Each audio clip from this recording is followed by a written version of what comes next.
Welcome to the Dry Tortugas. There we are, and there's our boat at anchor. So come along with us as we take a tour. Sorry to interrupt, but apparently Cheddar has something to say, and he would like me to ask you to click on like and subscribe because they get a treat for each one they get. He, Oscar, Andy, and Scout would very much appreciate it. Now on with the episode. Hi, I'm Cookie, and this is my husband Jay. Come join us as we go on sailing adventures with our tail crew, Scout, Andy, Cheddar, and Oscar. Come enjoy the adventure with us. We are Flying Tortuga Adventures. So right as we arrived after the dinghy dock, we walked up and there's Fort Jefferson. We got our obligatory selfie picture right in front of it, and we walked over the moat and into the fort. So once we enter the fort, we take a right and we pass by the visitor center where we return at the end of our tour to buy our t-shirt and hat. Now, then we start off our tour, but let me tell you a little bit about Fort Jefferson. It is 70 miles from Key West. It is a national park, and the national park is 100 square miles, which is mostly open water. Fort Jefferson Island itself is, which is Garden Key, is 42 acres.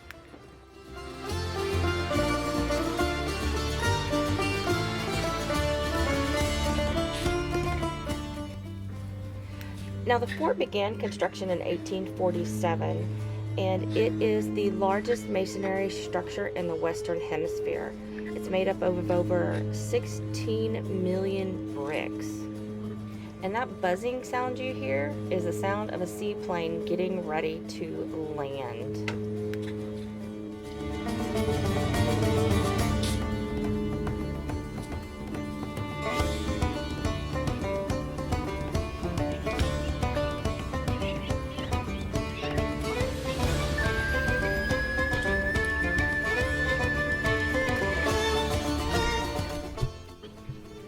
Now, over the years, it served as a base for the Civil War on the Union side. It was also used as a fueling station in World War I.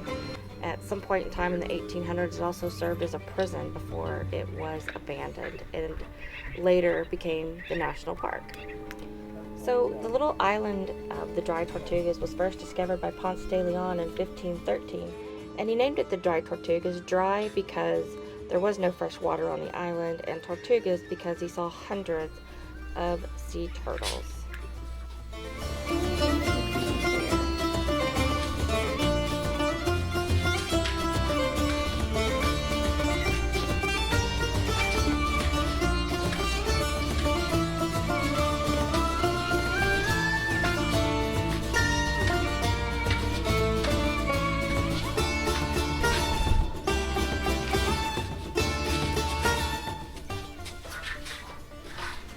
As we climb up the creepy stairwell that is very dark, very hot, and very humid, you get some absolutely amazing views out of those little slits. And at the top, the views are even so much better. It was so worth the climb to the top. And once you get to the top, you can walk all the way around the fort. It is so cool, and there are so many cannons at the top too.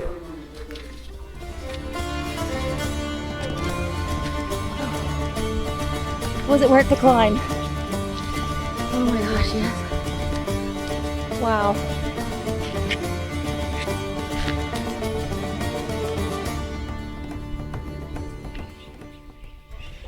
Now, once we climbed up the creepy stairs, we got to the top, and you can see out for miles. It is a pretty cool view. So we walked around all the way around the top. There's different cannons you can see. You can see directly down into the moat. No, there are no guardrails. There's nothing to hang on to. So you do have to be really careful where you step.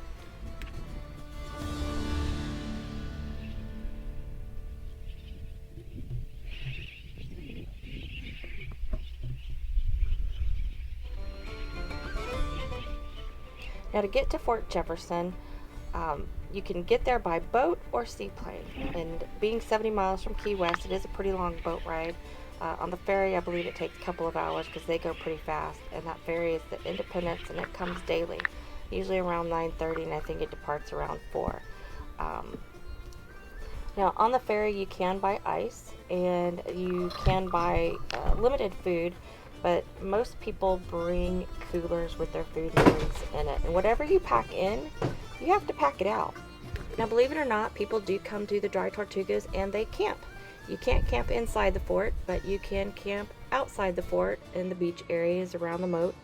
And there are restrooms, but while the ferry is there, you have to use the restrooms on the ferry. Now, there are no showers, but you can snorkel in the moat areas and around the fort. And I actually did snorkel one day that we were there, and it was pretty cool. Didn't see a whole lot of stuff, but did see some rather large fish, some crabs, and lots of seaweed.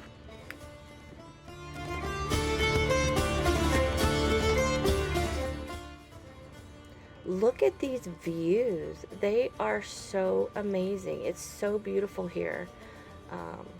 Out in the middle of absolutely nowhere in the Gulf of Mexico. It's also, I think it's about 100 miles from Cuba. So we're actually 100 miles from Cuba, 78 miles from Key West.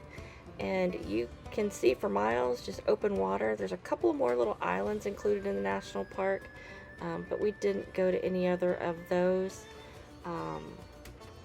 But yeah, this place was absolutely stinking amazing.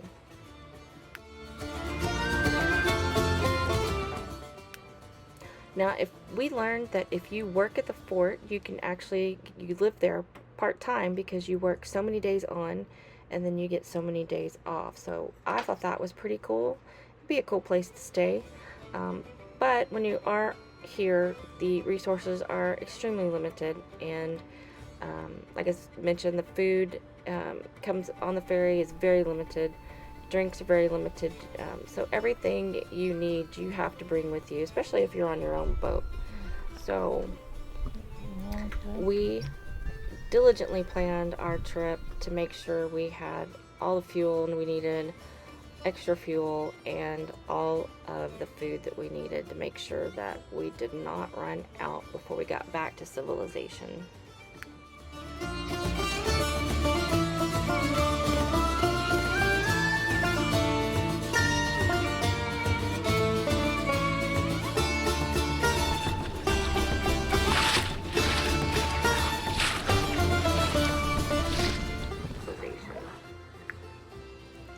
Now, here we are leaving the fort, going back to the boat, and here comes a seaplane right behind us. Now, they don't radio and tell you they're landing. You just got to keep an eye out. Because let me tell you, they come in hot and fast, and it's a little scary.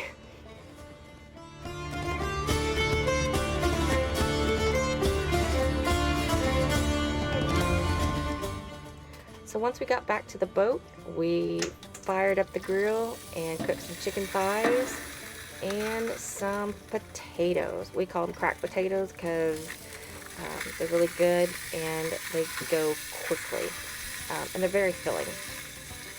So that was our meal for the evening. We went back to the fort a couple of times during our stay, and we also got some weather.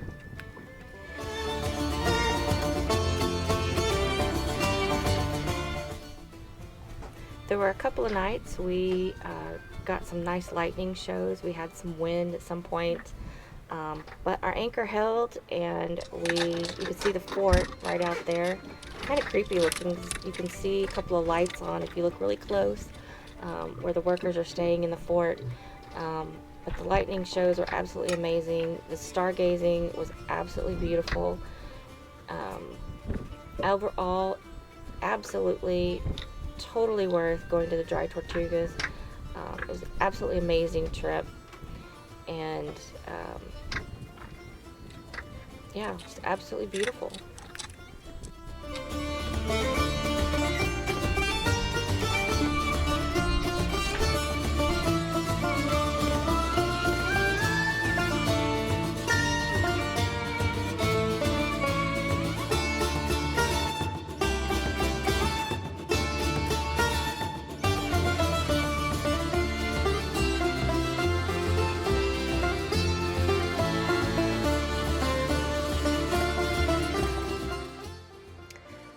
this is the end of our Dry Tortuga episode. We hope you enjoyed it, and stay tuned as we continue our adventures up the east coast of Florida. We will see you next time.